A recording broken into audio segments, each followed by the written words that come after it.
Good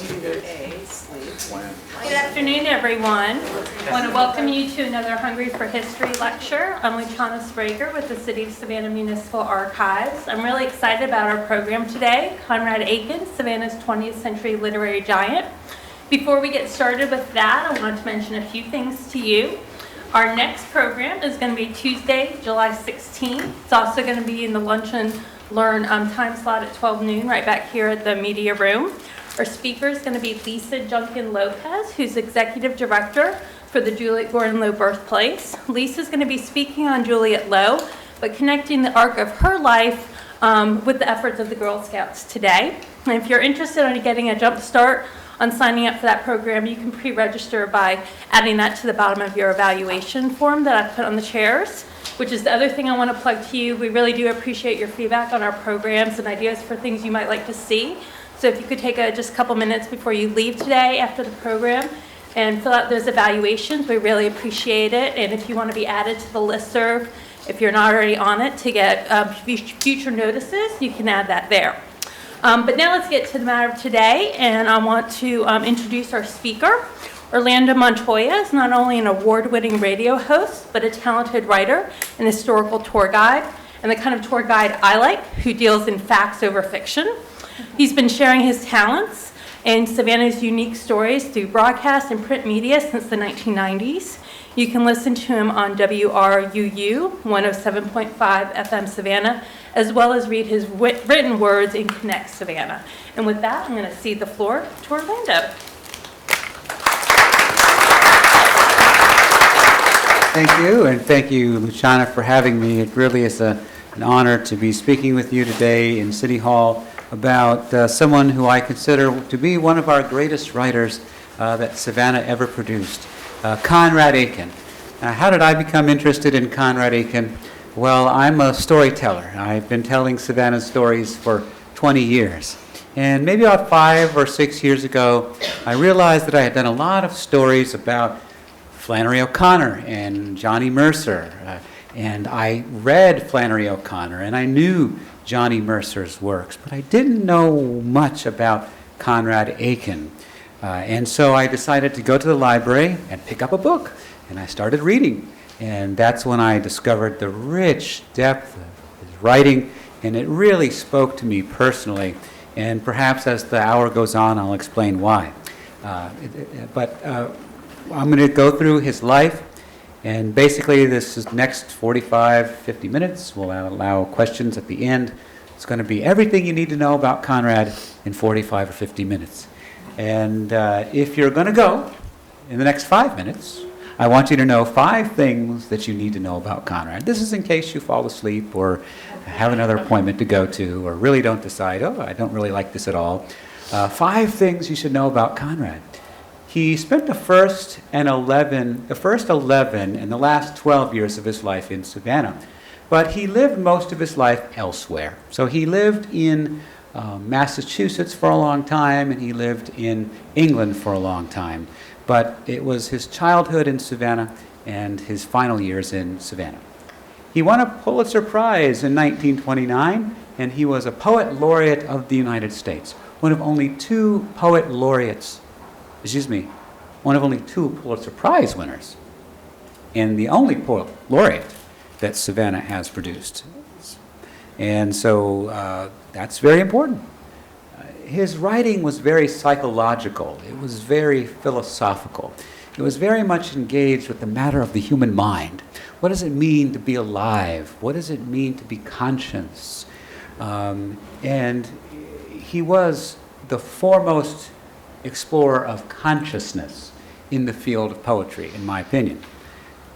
That's part of what drives me to him. His writing was very symphonic and musical, and it was concerned with form. And what I mean by that was that it had a rhythm to it. You sort of get into it, and it kind of has a peak and it has a valley, and it has rhyme. And sort of people got away from rhyme, especially after the Romantic era. People sort of moved into free verse. And so I kind of like it when things rhyme. So a lot of his work was rhyming, some of it wasn't, but it was very concerned, whatever it was, with form. And he was a very prolific and long-lived writer.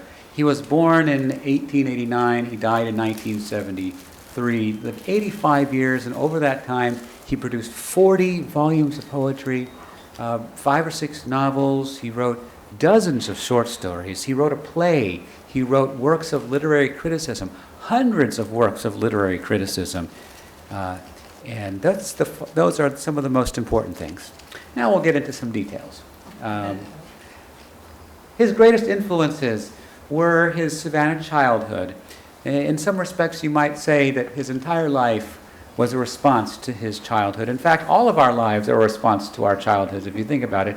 Everything that we're doing today, why I'm here now, why we're all here now in this moment, it all sort of goes back in some way or another to our childhood, and he explored that in his work.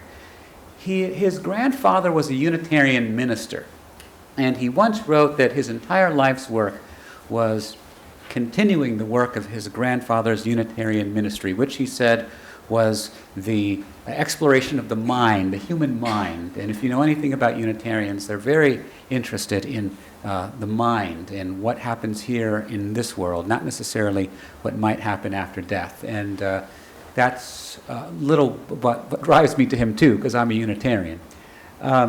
He was influenced by the writers William James, Edgar Allan Poe, George Santayana, and T.S. Eliot. T.S. Eliot was a great friend of his throughout their lives together. And then there's this man. When is a cigar not a cigar? Sigmund Freud was becoming very big in the idea of psychoanalysis. And so, again, because he's an explorer of consciousness, he was very interested in what it means to explore your own mind. And I would say that his marriages also influenced him. He had 3 marriages, so if I'm going to fault Conrad for anything, he was not very good with women. He had these affairs that he would get into, but so he divorced twice, he was married 3 times, and he was very passionate about his love life, and I think that comes across in his writing. So, here are the biographical highlights that I'll go through as quickly as I can. He was born in Savannah in 1889. His childhood home was number 228 East Oglethorpe Avenue. That's where his father was a doctor. His father had an ear, nose, and throat doctor. He had an office on the lower level, and the family lived on the upper level there at 228 East Oglethorpe. And in 1901, the father and mother died in a murder-suicide. And if anybody knows anything about Conrad, it's probably this. His father shot his mother, and then his father shot himself. Conrad was 11 years old. He heard the argument. He heard his father say, "I'm going to count till 3. He heard his father say 1, 2, 3. Then he heard 2 gunshots. Bang, bang. The first one was his mother dying, and the second one was his father dying. So he had to walk down to the lower room and step over the bloody body of his mom to get to the bloody body of his dad. And he says, "And I was possessed of them for the rest of my life." He entered Harvard and went to England. He became very enamored with England and eventually moved to England. But that was his first trip in 1908. He was just glory in the English countryside. And there at Harvard, he published his first work, which was just a little really nothing piece in a local newspaper. But he meets T.S. Eliot, and he and T.S. Eliot become great friends. As a matter of fact, Conrad Aiken helped to promote T.S. Eliot before T.S. Eliot really got really big. And T.S. Eliot never forgot that, and they became great friends. He was class poet at Harvard. They chose him to be the class poet, but he refused the position.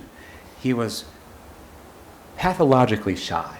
There's another thing I didn't mention about Conrad. He was pathologically shy, and a lot of that went back to his childhood, the way that when his parents died, all the eyes focused on him. And so he became very aware of people looking at him, and he could never speak in public crowds, and he could never do what I'm doing right now. He could not teach, so he could not be in front of people. He was pathologically shy, and he knew as class poet that he would have to get up in front of the entire graduating class and read a poem. Well, he couldn't do that. So instead, he took off to England.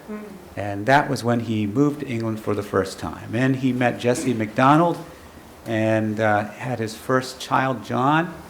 In 1914, he published his first volume of work. It was called The Earth Triumphant in 1914. Had another child by the name of Jane. And in 1921, that's when they moved to London, Winchelsea, and Rye in England. And Winchelsea and Rye are on the coast. I've never been there, but they look like delightful little towns on the coast. And then the child Joan was born. In 1925, Song of Senlin was one of my favorite works, was published. And then he has an affair with this woman named Clarissa, who's also named Jerry. And so he got a divorce from his first wife and married Jerry. And then they returned to Boston. And Blue Voyage comes out in 1927. That's a novel, one of several novels he wrote. In 1929, he meets Malcolm Lowry. And this is another great literary friendship that developed in his lifetime. Malcolm Lowry, if you don't know, he wrote Under the Volcano. And Malcolm Lowry they weren't just friends. Malcolm Lowry was basically Conrad's adopted son. Malcolm Lowry was in a terrible, terrible mess. Drinking, problems, mental health issues, just very messed up. And so Malcolm's father wrote Conrad and said, you mind taking care of this lad for a while? And so for a while, Conrad was Malcolm's legal guardian, to use a phrase. So they developed a long friendship. He won a Pulitzer Prize in 1930, so at this point he's what, 40-something years old? He's 1889, so that's a plus 11, 41, 42. So that's my age. And so he's just now winning a Pulitzer Prize at age 42. He won Pulitzer Prize for his collected poems. In 1930, he returned to England, and more great works come out. I think of this period of time as being his greatest period of output. He published Preludes for Memnon, Great Circle, The London Letter. He was just on fire in terms of his inspiration. He was very inspired by that little house that he lived in Rye. Yeah. And then he went back to Savannah for the first time in 1936. So all that time, he had never been to Savannah from 1901 to 1936. But he went on a little trip back to Savannah to look at the old neighborhood. And then he moves to Boston. And then he meets another woman. And they have an affair and gets divorced from the second wife. That's Mary Hoover, his third wife, Mary Hoover Aiken. Mary Hoover, and she was an accomplished painter. She has paintings in the Metropolitan Museum of Art in New York. She has paintings in the Telfair. Mary Hoover. They return to England, so you get this sense that he's back and forth, back and forth. A lot of that is due to the war as well. They left during the war years, which was a terrible time to be in England. 1936, Time in the Rock, one of my favorite works. In 1939, he moves to Brewster, Mass., and that's going to be his long-time home for the next 20-something years, Brewster, Massachusetts. It's on Cape Cod. Anybody been there? Fabulous, windswept place right on the ocean. He's very inspired by this place as well, Brewster, Mass. He opens a school, and believe it or not, he's living in poverty.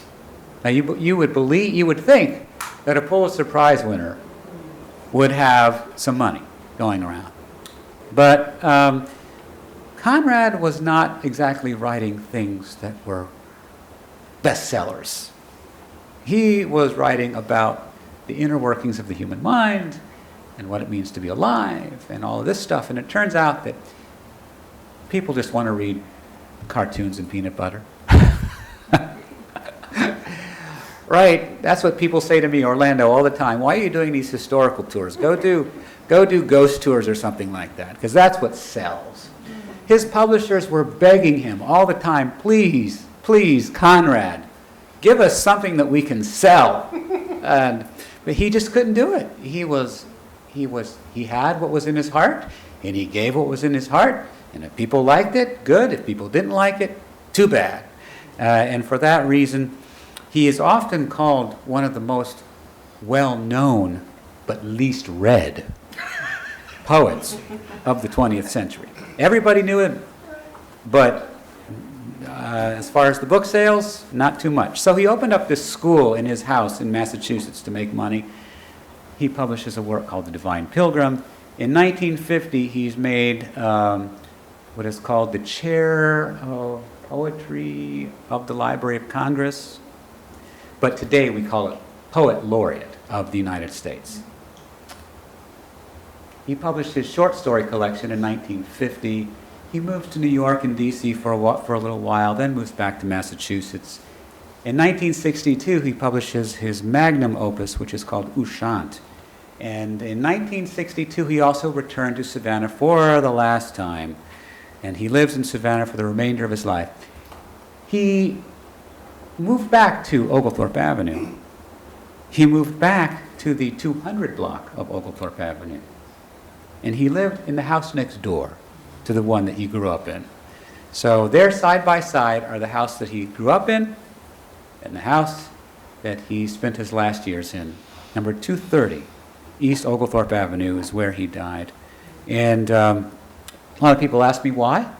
Why did he do that? Why did he move back to the house next door? Again, it's this idea of the inner working of the mind and what it means to return to your inner self. He was very concerned with this return idea in his life. So he returned to the place that influenced him so much. And actually, he couldn't move into number 228 because number 228 was already occupied. And his friend, Hy Sokoloff, this wealthy New York, I think he was a banker or a real estate developer or something. Hy Sokoloff owned that entire block, that entire row house, an entire row on Oglethorpe. And Hy Sokoloff let Conrad Aiken live at number 230 for the rest of his life. So that's how, it was pretty much kind of a fluke, but kind of not a fluke. Sort of in the way that we're all here today. And then he had pemphigus in the last years of his life. Pemphigus, that's a terrible thing. It's a skin condition. It basically turns your skin into cornflakes. And it's very painful. And he died of a heart attack in 1973. And he's buried at Bonaventure Cemetery. And you can go to his grave. And maybe I'll talk about his grave if we have time a little bit later. So that's his sort of overarching sort of grand biographical view. But that, I don't know, sometimes you need a little bit more personal stories to sort of humanize something. So here are little personal bits about his life that you might find interesting. He was very interested in comics. He loved comics. That was the first thing that he read in the paper every day. And I just sort of think that's interesting for a literary man. He was a pacifist in World War I. He is so much of a pacifist that when they passed a law saying that all able-bodied men of a certain age must report to military duty unless you are employed in an essential profession. Well, Conrad went down to his draft board and he said, I'm a writer, and we are an essential profession. And he challenged it all the way up the chain of command, and he actually ended up getting a ruling in his favor. And so the Army of the United States declared that writers were essential employees. Bravo! Yes. Conrad Aiken. Unfortunately, it happened like 2 months before the war ended. But anyways, that's a little bit about how passionate he was about pacifism. He abhorred war, but in World War II, he kind of said it was necessary. He was very socially and politically liberal. He was a Massachusetts man, so this was not no Southern guy. To use a Southernism, I suppose. As a matter of fact, maybe I'll share this quote. Maybe it's going to be recorded, so I don't know. He said the South. What did he say about the South? He said the South, it's a feudal matriarchy, and he hated the Confederate flag. He hated any time he saw that Confederate flag, his blood just boiled. He loved gays and lesbians. He was friends with gays and lesbians. He was a champion. I wouldn't say he was a champion of civil rights. That would be a lie. He wasn't forefront and out there. But he did not believe in segregation. So there was no problem with that as far as I'm concerned. Affairs, that's what I was mentioning earlier. He just had these passions, he just couldn't keep it in his pocket. Couldn't keep it in his pants. He just, he wrote about it a lot, which made a lot of people upset. And to deal with all of this, he drank. So he drank heavily. His favorite drink was the martini. And when he was an older man, he and his wife, Mary, loved to go out to Bonaventure Cemetery and sit by the graves of his mom and dad. And they would go out to Bonaventure and they would have hot dogs and martinis. It's a wonderful combination. You haven't tried it? Hot dogs and martinis. And I found out where those hot dogs came from. They came from Dairy Queen. Yeah, Dairy Queen. Hot dogs. All three children became writers, which is quite interesting. And one of his children, Jane, committed suicide. So his father committed suicide. He attempted suicide. Conrad attempted to kill himself, and his daughter committed suicide. But that was more like a mercy killing. Not a mercy killing, but euthanasia. Yeah, she was terrible with cancer and all beat up, and so that's sort of extenuating circumstances of that. But I just think it's interesting. And of course, I mentioned that Mary, his last wife, was a painter. So now I'm going to get into his work, and I'm going to read you some excerpts from his work, hopefully give you a little inspiration, get you back into the day, flowing with words from some of my favorite works of his. And The Divine Pilgrim is one of my favorite works. This is from The Divine Pilgrim. It is morning, Senlin says, and in the morning, when the light drips through the shutters like the dew, I arise and face the sunrise, and learn to do the things my fathers learned to do. Stars in the purple dusk above the rooftops, pale in a saffron mist, and seem to die, and I myself on a swiftly tilting planet stand before a glass and tie my tie. Vine leaves tap my window. Dewdrops sing to the garden stones. The robins chirp in the chinaberry tree, repeating 3 clear tones. It is morning. I stand by the mirror and tie my tie once more, while waves far off in a pale rose twilight crash on a coral shore. I stand by a mirror and comb my hair. How small and white my face. The green earth tilts through a sphere of air and bathes in a flame of space. There are houses hanging above the stars and stars hung under the sea, and a sun far off in a shell of silence dapples my walls for me. Isn't that amazing? He's sort of putting together the big and the small, standing before the mirror, combing my hair, tying my tie, but on a swiftly tilting planet. So I think it's rather deep, and that's what a lot of his writing is. It's rather deep. It's not light reading.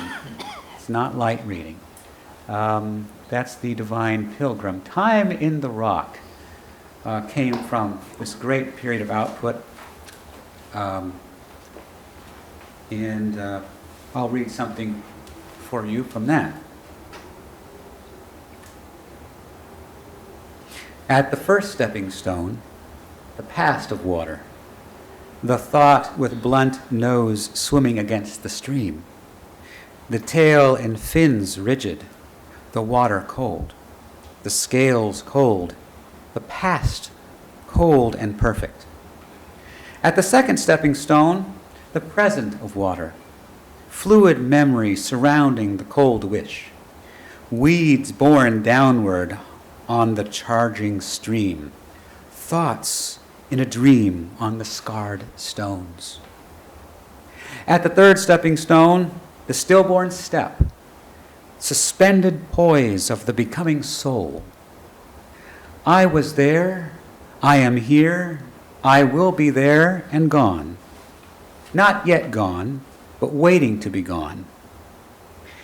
At the third stepping stone, the sense of water, the perfect stream, breakless, unchanging all.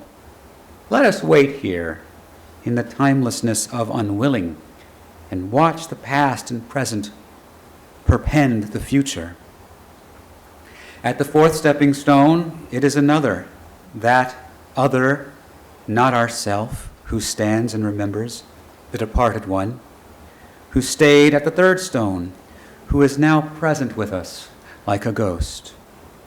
Ghost of water, ghost of stone, ghost of weed, that other, alas, who but is not, was, and is dead, but will be born downstream forever, past the later comers, who then reach the fifth stone, the sixth, who, waiting there poised, remembering the dead men, whose deaths will take us on from stone to stone, further across the perfect stream of water, but never across, never to reach the last, the final remembrance, the all-knowing stone, where death looks backward from a shading tree, and perfect stillness stares at perfect stream. All right. That's good stuff. So he's talking, in that poem you can see a lot of the rhythm that I was talking about, how it sort of, there's a rhythm to it, and it sort of builds. And he's talking about remembrance, remembering the past, remembering people who have gone before us. And then reaching that last stepping stone, we never really get to that last stepping stone, now do we? Which is a very kind of a Unitarian thought. What happens after death? Who knows? That's a little bit about the philosophy. There have been entire books written about Conrad Aiken's philosophy. And let's go on to see what's next. Silent Snow, Secret Snow. This was a short story. Now, in the I think it was 1940s, his publishers said, Conrad, really, please, write us something that we can sell. And so he tried to write short stories. And to be honest with you, a lot of these are sort of potboiler stories, usually involving some bad guy who does a bad thing, and it's can be potboiler, I think. But he wrote a few really, really, really good short stories. A lot of his short stories are good. Am I equivocating there? I think, yeah, he wrote some good short stories, but they were primarily meant as sellers. And his most anthologized, his most widely read story is Silent Snow, Secret Snow. It was made into a movie twice. This is an image from one of the movies. And if anybody has ever read anything by Conrad Aiken, it's probably Silent Snow, Secret Snow. I hesitate to do this, but can I get the hands of anybody who has read Conrad Aiken? And saw the little film. You saw the little film? Okay, one or two or a few. Silent Snow, Secret Snow is that one thing that is sometimes, it's actually assigned to middle schoolers a lot of times because it involves a 13-year-old boy. So I'm going to go through the short story. I'm going to sort of synopsize the first, what shall I do? Perhaps I will I'll read you the first paragraph of the story. And then I'll summarize it. Just why it should have happened, or why it should have happened just when it did, he could not, of course, possibly have said, nor perhaps would it even have occurred to him to ask. The thing was above all a secret, something to be preciously concealed from mother and father, and to that very fact it owed an enormous part of its deliciousness. It was like a peculiarly beautiful trinket to be carried unmentioned in one's trouser pocket, a rare stamp, an old coin, a few tiny gold links found trodden on the shape of the path in the park, a pebble of carnelian, a seashell indistinguishable from all others by an unusual spot or stripe. And as if it were any one of these, he carried around with him everywhere a warm and persistent and increasingly beautiful sense of possession. Nor was it only a sense of possession, it was also a sense of protection. It was as if, in some delightful way, his secret gave him a fortress, a wall behind which he could retreat into heavenly seclusion. This was almost the first thing he had noticed about it, apart from the oddness of the thing itself. And it was this that now, again, for the 50th time, occurred to him as he sat in the little schoolroom. So the secret that he has is the fact that he is seeing snow. This is a 13-year-old boy, that the story centered around is a 13-year-old boy who's in his classroom, and he sees snow falling. Well, he had started to see the snow falling a few days earlier.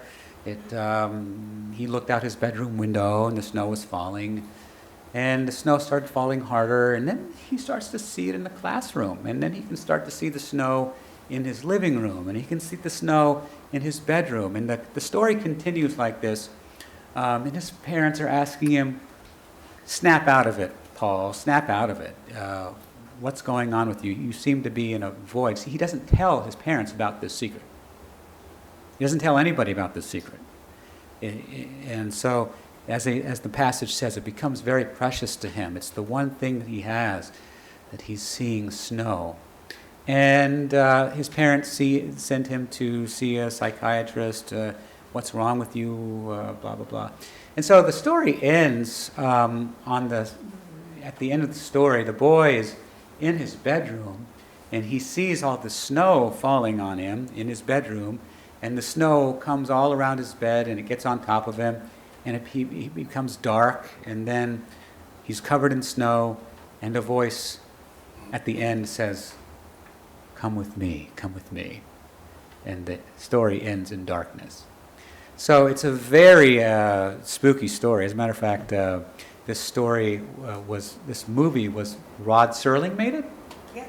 So you know Rod Serling of the Twilight, he had another series, I think it was called, I forget what it was The called. Outer Limit. The Outer Limit, was it? It was another one. Night Gallery. So this was a film that he made for the Night Gallery series. Because it is kind of a spooky story, the thing about the boy seeing the snow is that he was the only person who could see the snow. This is a depiction of mental illness. It is, in fact, I think, a depiction of depression. It is probably the best description of depression that I have ever read. Depression is like a snow that's constantly falling, and you're the only one who can see it. And Conrad, I'm not going to diagnose him from beyond the grave, but I do think that he might have suffered from depression of some kind, and that sort of influenced his life. If you know anybody with depression, it influences your entire life. So that's a little bit about Silent Snow, Secret Snow. I think that's one of his great works. If you look online to find the movie, make sure you see the one that's by Rod Serling. The other one is not very good. His other short story that I like very much is Mr. Arcularis. Now, this also was turned into a movie. As a matter of fact, I think it was made into 2 movies, but they're both in German, so I haven't seen them. I can't find them anywhere. Mr. Arcularis, and in this case, I'll summarize the story first and then read you the last passage. So in the story, Mr. Arcularis, this story involves a man who is having surgery. And he goes to the hospital, and while he's in the hospital and he's talking to the doctors and nurses, he's explaining to the doctors and nurses how he's about to go on this trip. He's going to go on this trip. He's going to go to England on a ship, go across the ocean on a ship. And so they take him into the surgery room. They put him under with the gas to make him go to sleep. And then he wakes up from the sleep. And then he gets on the boat and he starts going to England. And while he's on this boat, he sort of thinks that the waitress looks a lot like the nurse, the waitress who's serving him in the ship. She sounds a lot like the nurse. And the captain sounds a lot like the doctor. And then he starts having bad dreams. He goes to bed and he starts having these dreams where he's sleepwalking. He's sleepwalking around the ship. And these bad dreams start getting worse and worse and worse. And eventually, in one of these dreams, he's like floating through the universe. And the whole time, he's sort of making connections back to the hospital room. And at some point, the captain comes up to him and says, you're sleepwalking. You got to stop this sleepwalking. And then, because he's sleepwalking and he's going into the refrigerated section where there's a dead body, and he starts to see dead bodies. It gets very crazy very quickly. But the main point is that he's having all these sort of dreams and hallucinations. They suddenly get worse and worse and worse and worse. And then at the end, here's where and he starts arguing with people. He gets very, this man on the ship gets very agitated. And here's how the story ends. Oh, by the way, he's hearing operas that he heard from childhood, and he's remembering things from his childhood. During these strange dreams, he's seeing his mother appear before him, and he's seeing his father, and he's remembering the abuse that he suffered as a child. So these dreams get stranger and stranger. And it concludes this way. In his stateroom, he mixed himself a strong potion of bromide, a very strong one, and got into bed. He would have no trouble in falling asleep. He felt more tired, more supremely exhausted than he'd ever been in his life, nor had been ever seemed so delicious.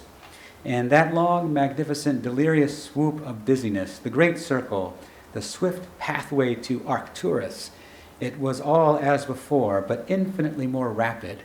Never had Mr. Arcularis achieved such phenomenal, such supernatural speed. He's now flowing through the universe in one of these dreams.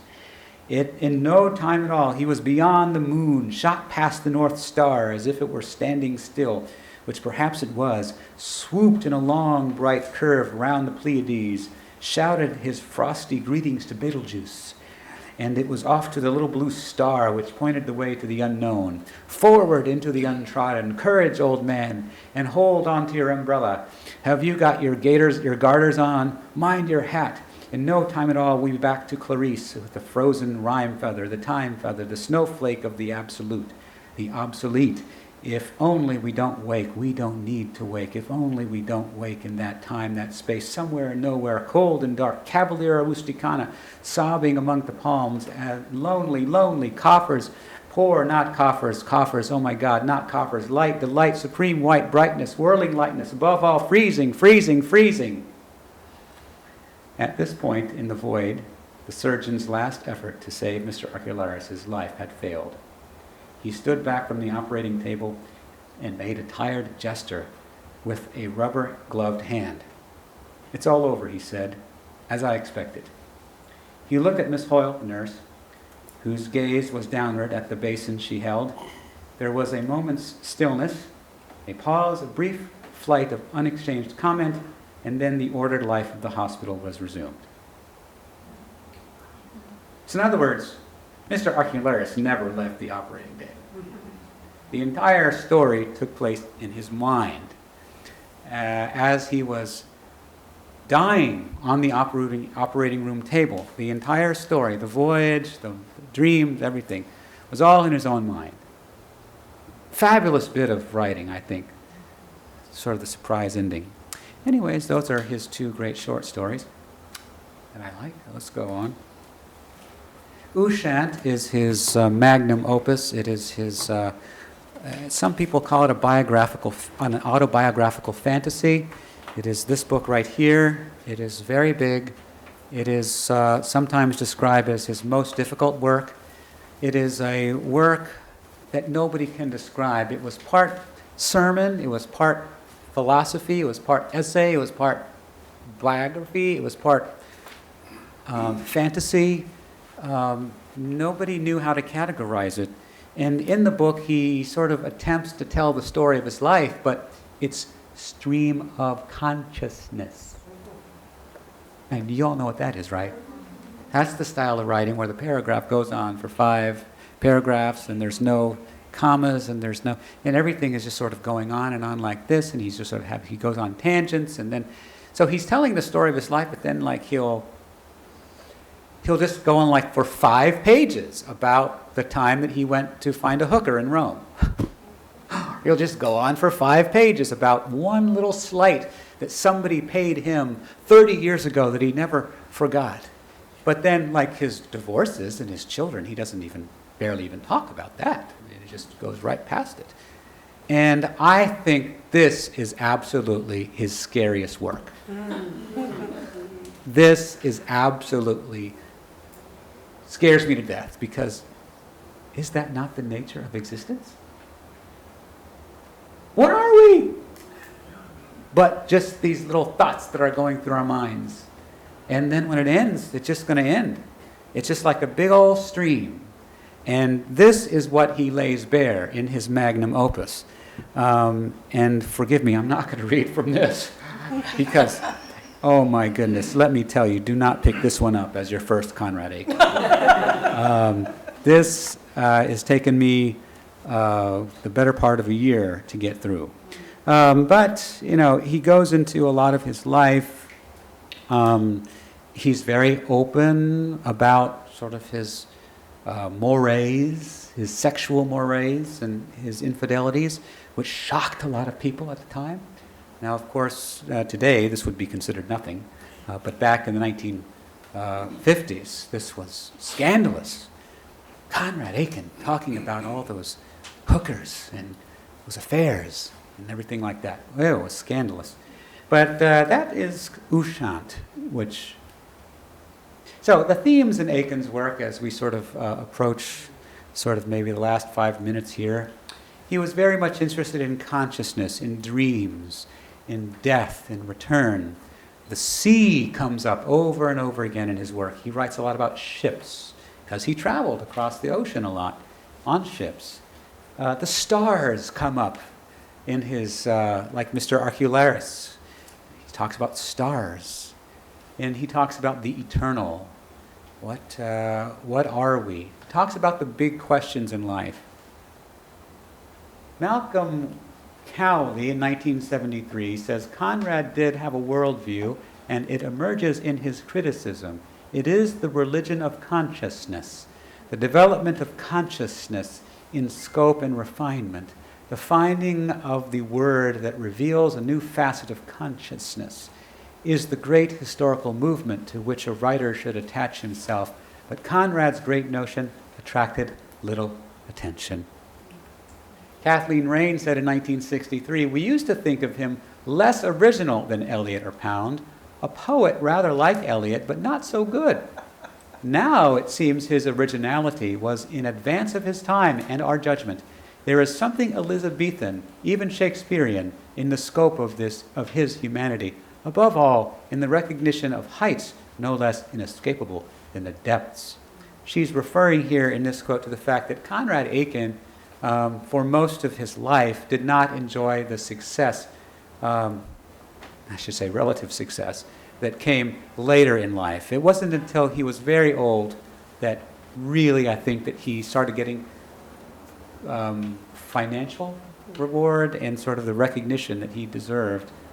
So why isn't Aiken more well-known? Why does everybody flock to other writers and Conrad, even in the city of his birth and death? A lot of people don't know about him. And so these are some of the reasons here. First of all, he was a terrible self-promoter. As I said, he was incredibly shy. He didn't like talking to the media. He didn't like talking to the press. He didn't like standing and lecturing. So if you don't talk to the media, and you don't lecture, you're not going to sell books. So, terrible self-promoter. He burned bridges as a literary critic. He wrote a lot of literary criticism, and he was fairly scathing if he didn't like you. And so if you burn bridges in the literary world, it's going to come back to you. So that's one thing. He's also, a lot of people didn't know how to categorize him. Was he a romantic or was he modern? And in a lot of respects, he was both. I think in his poetry, he was more romantic. In his novels and in his Ushant, he was more modern. But a lot of people didn't know how to categorize him. And in our world, we need sort of categorization a lot of times. He is uncategorizable, I think. And his critics said that his poetry was esoteric and heady. Too much about the mind. His critics said his novels were navel-gazing and naughty. In other words, in Ushant, he's talking about all his self. He's talking about himself, right? He's navel-gazing, and you're talking about all your naughty bits.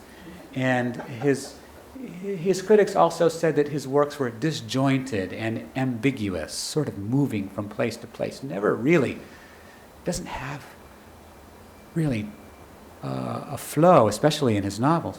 Well, I highlight these words: esoteric, heady, navel-gazing, naughty, disjointed, ambiguous. Is this not the nature of consciousness? I mean, really, if I were to stop talking right now and 30 seconds goes by, what would you be thinking about? All sorts of things. Your mama, your papa, what you got going on for dinner tonight, the parking lot, the attendant who looked at you wrong in the parking lot this morning, whatever. You would, and then some of you would go to naughty bits as well. I think so. And so that's just what he did in his writing. He himself said, I don't have any great notion about where I stand as a poet. That will be taken care of by those wise people who come later on the scene than we do. None of us knows in what direction poetry and the other arts will turn. That's part of the cruel fascination of being interested in the arts as you are and keeping your head about it. If there's anything good in my poetry, people like you will find it. There's his house on the right. Was that from a letter? That was, one of the last letters that he ever wrote. A child wrote him in 1974 saying, I love your poetry. The child said, I love your poetry, but my teacher says I should read something else. That was his poetry. There's his home on the right there. And I would like you to hear Conrad Aiken in his own words, so you will hear him now. This is from a poem called the Cicada, or the Cicada.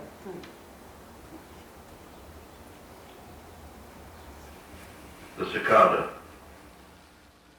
views the phenomenal world as a congerie of shells, casts, and cast-offs, the envelopes of dead letters, addressees long since lost, but still of ghostly substance, flung off and left behind by that which lived and died, but now transmuted, leaves in a mutable series the visual equations of essence. It is illusion, so be it, but it is our veritable speech, our inimitable shape. Who goes now to the heart for certainty, the assayable grain of truth, fluid and momentary as the oracle's bloodstream? But in the fossil's curve, limpid in dark rock, or in the oak rings, or the king crab's carapace, horned for combat long after his wars are done. Yes, and in the mortmain of the printer's page, still set as the love song of an antique May, of which the weather is unrecorded, or again scrolled in the astronomer's signs and symbols, the algebraist's diminishing abstractions. In these, O dearest of ephemerids, in these how much more permanent is our exchange, whether of love or friendship, the light eyes sounding the unsoundable in the treacherous instant, than in the summer song, which seems so long, of the cicada, that brazen jongleur of the trees, shaking his iridescent rapture. The subsiding song spills from the rusted chestnut leaves, is downward lost, but under the bough still clings, with hooked and feathered claws, and staring eyes that do not see, and the split back from which the psyche flew to death, the crystal chrysalis that will outlast the fall. What language this? The painters, which is the lovers, which is the poets, whose black numbers note the infinitesimal tick, the monstrous cry.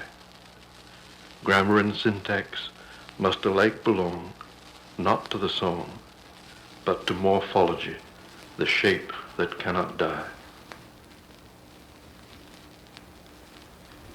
So, a couple of things to note. First of all, in that poem, first of all, his Massachusetts accent. And then, he's talking about the ephemeral, the cicada, very ephemeral plant, a very ephemeral being, And so when you go out and hear those cicadas today, think about that. There's his grave at Bonaventure Cemetery. You can see it has, oops, I just turned it off. There's Cosmos Mariner, Destination Unknown. That's what's written on his grave. He saw a ship go by one day called the Cosmos Mariner. He looked up where it was going in the paper and it said Destination Unknown. And he said, that's my view on life. Be a Cosmos Mariner. Be a sailor on the ship of your consciousness. And what happens after you die, who the bloody hell knows? Cosmos Mariner, Destination Unknown. I owe a thanks to Joe Kaloran, who was dean at Armstrong.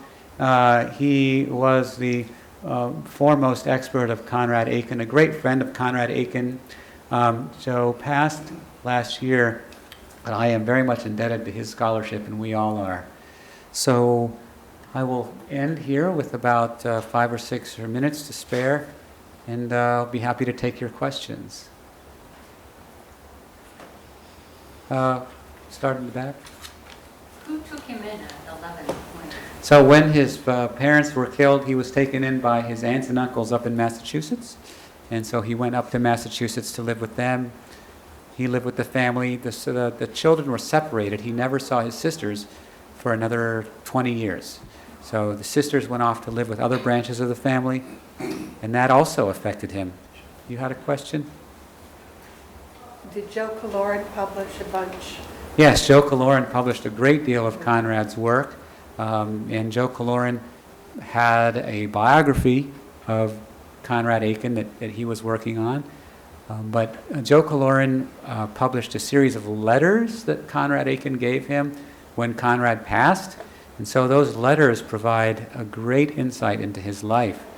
Conrad Aiken was called a man of letters. I don't know, we don't use that phrase anymore because we're people of email.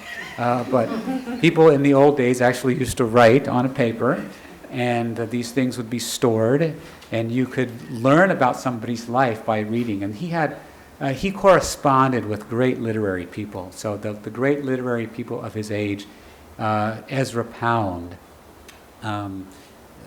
T.S. Eliot, all these folks he corresponded with. So he was a great man of letters. First? You said his children were all writers. Was he close to his children? Yeah, he was. Now, obviously, during the divorce, there was some custody that he did not have, and that bothered him terribly. But during their growing up years, he became close to them. One of them became a very well-published writer, Jane. She wrote children's books in England. His kids grew up in England. When I was growing up in the 60s and 70s, I heard a lot about Conrad Aiken, but I had no idea he had a Georgia connection. After he moved back to Savannah, did he mix and mingle with people around here? So unfortunately not. The question was, did he mix and mingle with a lot of people here? Was he able to? He was in very poor health.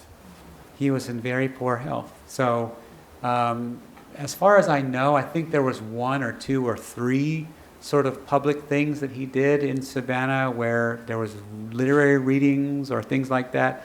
I'm not quite certain, but the impression that I get is that while he was in Savannah, he was convalescing, and he was not very much into the social scene, so he didn't, again, that's another reason why a lot of people don't know him. I'm sure that if he had lived in Savannah during those later years and had gotten out and about and intermingled into the literary society, and he might be well known.